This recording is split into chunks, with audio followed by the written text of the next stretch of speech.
So here it is. Been meaning to do this for a while, but I had to have a think about this top 10 Motorhead songs. I mean, how does a Motorhead banger of some 30 years choose his top 10 tracks? But I think, yeah, I think I've got pretty much what they are. Anyway, I'm just going to do them strictly enough alphabetical order. There's no way I could do like the top Motorhead song. Finding 10 by itself is hard. But yeah, so I'm going to alphabetical order. The first one is Dancing on Your Grave, with the Robbo album Another Perfect Day, and this is the song that first hooked me on Motorhead. A mate of mine had lent me This Is How Old I Am, like on a Walkman. Had taken me a copy of No Remorse and Dance on Your Grave. I was listening to it. I was kind of, yeah, I was like digging it because Motorhead, they always had this reputation, like growing when we were growing up at school stuff. They were just like completely. I can't even describe it. It was like they were a joke. That's it. Because no one had ever heard anything beyond Ace of Spades. It was like there was some weird, yeah, it was like some weird joke band or something. It's really hard to describe. It feels really bad saying now, like somebody's really religious and insulting their god or something. But that's it. And then my mate said, "You got to listen to this band Motorhead." I was like, "Oh, fucking Motorhead, leave it out." He said, "No, no, listen to it." So yeah, and anyway, and then it got a Dancing on Your Grave, and I'm coming from college. It's like 18. I was at Thames Ditton train station waiting on the platform. I still remember it's like hit by a bolt of lightning, Dancing on Your Grave. What the fuck is this? It's awesome. And for some reason, it's one of the things that people say about Motorhead, the way it lifts you up. And I just come out of a really shit time. I had so much. Well, I deal with it a few more times in a few more years. Was anyway, at least it's in this manner. But they thought it'd be a chronic health condition. I just got it the first time round. I thought, anyway, but it really helped me with that. Funny enough, the sort of fallout of that, and yeah, and I just kept having to rewind the tape, the track, back to the start. I had that previously of Jimi Hendrix, Purple Haze, but nothing like Dance on Your Grave. Just knocked my head off, and that I was hooked, absolutely hooked. Excuse me. Japanese beer, Asahi. Very nice. So in alphabetical order, then. So straight away going to them to Devils, to 1993, the Bastards album, and yeah, this track just awesome. Just at the end, it's like it hits this weird Zen thing. That I like the way the track's called Devils, but at the end you sing like "Angels in My Heart Tonight" and all that. Oh, that was a really bad attempt at a backing vocal there. Oh, angels in my heart tonight. Yeah, it's just fantastic. That's the end track. I'm pretty sure it's the end track of Bastards. Yeah, it's slamming riff straight in. That's a could be a Wurzel one. I think that one will be written. A Wurzel type riff. But yeah, it's angels and devils in the walls I fear or something. Angels. I don't know. Forgetting the lyrics. Yeah, brilliant.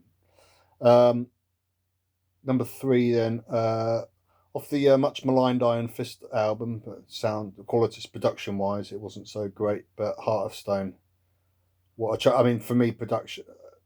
I don't want to talk about any other tracks really, but I'm just about to. Like Iron Fist, the opener. It wasn't until I heard that track live that I got it. I just completely when I heard it first time, just because the production is so bad.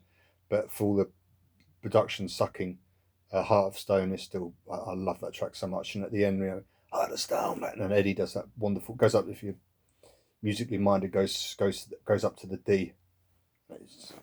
Yeah, it was that thing Motorhead. Something when they hit their thing, everything just took off, and it became so much more than the sum of their parts, which is always a sign of a quality band, in my humble opinion. Heart of Stone. Um, right, so number four, the Motorhead, the track live from No Sleep to Hammersmith, and they were playing this one from day one. I saw some old photo of them. Someone had it from 1975, playing at a pub, the Toby Jug, which was just down the road from where I grew up, born and raised, Toby Jug. And like, man, I was like, God, I knew that I knew Motorhead were like hard, but playing the Toby Jug, it's like when growing up, we just knew that was a pub never to go to. I don't know if it was any better back in the 70s, but anyway, what I'm saying is it's mad to think that even then they were probably playing that track because Lemmy, took it from Hawkwind right up to playing huge, when they were huge. But definitely, thank you very much. Good night. I mean, it took me a while to get into that track. Like, say at the start, that cassette tape I'd had made for me, my mate made for me, of No Remorse, opens with Ace of Spades, and I've always been able to take or leave Ace of Spades. I'm not, it's, you know, I know it's like their best known track and everything, but I don't know. So the next track is Motorhead Live. I think it's the second track on No Remorse. And for the intro, I thought he's just got Ace of Spades wrong. It's like, before I knew the wonderful less is more type thing of Motorhead, but once I actually got it, you know, brilliant. And yeah, again, the whole thing, everything taking off, the energy is just out of the world. Then I've got I'll Be Your Sister, and this is a particular one. It's off one of those kind of, I don't know, I won't say bootlegs, but compilations. Used to get these sort of dodgy, like £2.99, it's growing up in England, £2.99 CDs you get in like HMV or something, like Motorhead, like Fast and Loose, like the album. It was just, they take the name of a popular title and stick it on an album. It's just these sort of recordings of Motorhead before they got like big. It's almost like that Blitzkrieg in Birmingham, or Blitzkrieg on Birmingham of '77, which they released. You know, it was recorded in '77, but they didn't release it till a few years afterwards, after Motorhead got really big. And you can hear they're playing to not many people. So it's like 30 people in the room. But anyway, this is on one of those sort of albums, I'll Be Your Sister. They're obviously sort of road testing tracks, a few tracks on what became their breakthrough album, Overkill. And it's slower than it, you know, I think even on the album. Later on, when they resurrected it at the start of the 90s, I think they opened it a number of shows with it, kind of that period they were touring with Ozzy Osbourne, when they played it really fast. But this one's really slow, and it's just phenomenal. The energy you can hear. And I'd say that it sounds like they're playing in the back room of a pub. I mean, I can pretty much almost see the type of places they were playing. I played a few of them myself a few years later, and it's very much almost like what you might call the toilet circuit. Some stale beer smelling old room, but you go there and you get the show of your life, even though it's like, you know, maybe half, you know, a few dozen other people standing around in the gloom. Just brilliant. We've got I'm So Bad, Baby, I Don't Care. I mean, that song just goes off like a car alarm. I don't know, bam, bam, coming after One to Sing the Blues, just straight into it. That magic riff, which I've been playing for a while. There's on YouTube, there's a thing of them playing I'm So Bad, Baby, that it's in Brazil. They're playing, Lemmy mentioned it in that White Line Fever, they're playing some huge underground bunker and the sweat's pouring off them.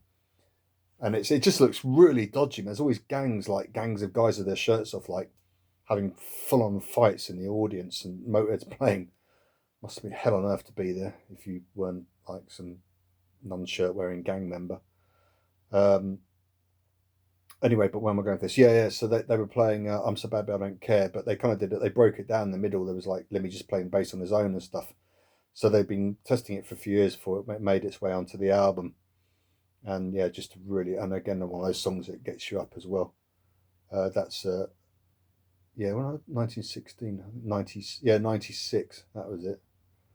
Another time when I had a few things go on. That album helped me incredibly. Iron Horse. So this is not the Iron Horse. It's on Parole.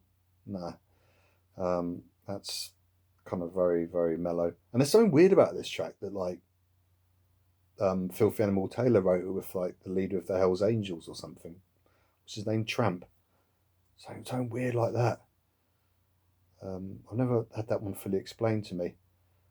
So I think the ultimate recording of Iron Horse for me is, and it's also not off the first album they did, Motorhead, '77 album, which the energy and everything's all there, but no one can claim it's the best quality ever. So the Iron Horse for me is off. Was No Sleep Till Hammersmith, which ironically, apparently, I mean, it's a storming version, rightly as a classic, but apparently they cut out the intro, whether it was recorded like West Runton or Leeds or something, because Filthy had to play it through a couple of times to get that, you know, the drum bit. Yeah, there's that one, but there's also, again, on one of these dodgy old sort of compilations of live tracks, Mm. And in fact, that's one might be Blitzkrieg on Birmingham. They it's slower. They do Iron Horse, and you can hear the audience shouting for it. On that Blitzkrieg on Birmingham, they start. That was the first gig they played after they were meant to break up, when they thought they weren't going anywhere, and they did that marquee show, and someone offered them whatever it was, 2 days down at a studio to record a track, and they did the album basically, and all that sort of good stuff. So they were back on the road, as it were, and then they went up to Birmingham. So that was their new lease of life, as it were. But they sound, Lemmy comes on, he just sounds knackered. It's like, evening each, here we are back in Birmingham, we are Motorhead. It's like, I don't know if the speed hadn't kicked in yet or something, but it's really, and there's not many people at the audience. You can hear, and it's really interesting to listen to the album, to hear them. They start to pick up, they start to get into it, from sounding basically, it's like, fuck, we've got a gig, we're knackered, and then they get into it, and by the time people are shouting for Iron Horse, so it's obviously already quite a bit of a classic, and you can, let me Iron Horse, Iron Horse, Iron Horse, I'll give you Iron Horse, and Fast Eddie he does the solo twice as long as he does it on Hammersmith, and he I'm trying to do it, but he does this brilliant solo second time round. Magic, so fluid. Right, last three. Love Me Like a Reptile. Yeah, I love that one. Just reminds me of a girl way back in my youth. It'll always be a classic to me, that one. It's be close to my heart. And then Snaggletooth, second to last. Snaggletooth, man, that's just. I thought I was done for now. Well, here's a big surprise. Screw you. It was one of the 4 tracks they wrote with the two new at the time, Wurzel and, well, they tried calling him Wizzo, didn't they? But nothing, Wizzo or whatever. They tried to give him loads of, but it was just Phil Campbell. But yeah, they wrote the 4 tracks. Yeah, and it's the thing about Lemmy getting the best out of people. So straight away he's got his 2 pretty much unknown guitarists. I think Phil Campbell had done a bit, but Wurzel was working like a building site or something. But anyway, he gets his 2 new guitarists, and straight away he's got one of the Motorhead classics. He's got Killed by Death. What the others, and some quality other tunes. Also, Steal Your Face and Snaggletooth. I mean, there was Locomotive as well, but I've always, well, whatever. It doesn't really float my boat too much, that one, but I don't dislike it either. It's just whatever. Anyway, but Snaggletooth, to me, that's just absolutely storming, and it's just like, say, it's like Lemmy, it's from the heart. Probably people trying to write Motorhead off or something, and Lemmy saying, thought I was done for now. Well, there's a big surprise because I keep coming back. I can't be exercised. Like he's a proper demon or something. Well, she kind of, yeah, was. Yeah, just brilliant, just completely defiant blast of fuck you-ness, basically. And to end this one, When the Sky Comes Looking for You, and always Lemmy on Death's Door, track Bad Magic, the last album Motorhead did, Lemmy really, really ill. And Mick Wall, when he wrote his excellent Lemmy biography, which I've reviewed, but he said something like, Lemmy's determination to stand still and stare down death, even when it hurt, even to stand, even when it hurt just to stand, and that's where he was at. Lemmy was so sick, and yet him, and of course the guy Mickey and Phil, of course, but even with Lemmy in this state, the band can come up with a track like When the Sky Comes Looking for You, and the lyrics, the way Lemmy could just get epic. You just imagine this huge sky. I was just imagining the sky, yeah, looking for you. It's almost like Tolkien-esque, and well, I'm getting a bit wanky there. Yeah, but it's just weird. It's just, I thought he'd been a great sort of, yeah, like a sort of Games of Thrones, Lord of the Rings type author. Lemmy, he's got these wonderful images of just these worlds and things of nature. Actually, like, I think what they call it, personification. The sky being a living being. What will you do? What can you do when the sky comes looking for you? So right, really near the end, he just pulled out this fantastic set of lyrics and just a fantastic track. I love it so much. So anyway, that's 15 minutes. If you made it through this far of my favourite Motorhead tracks, please tell me some of yours. I'd be interested to see what other people's are, you know.